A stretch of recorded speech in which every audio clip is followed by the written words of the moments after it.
what you guys are going to need: RG174, some wire braid, RCA connectors. You'll be able to solder the wire directly to these. Going to need some adhesive heat shrink.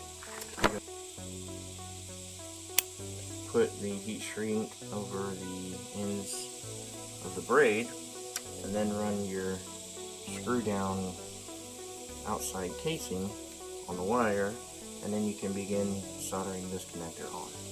I also like to pre-tin my wires.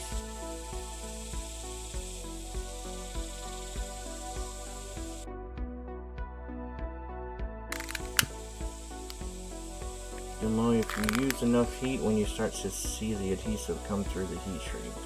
And there you go, you have a nice short 1-foot interconnect cable. Now you just have to do the other side with the black ones.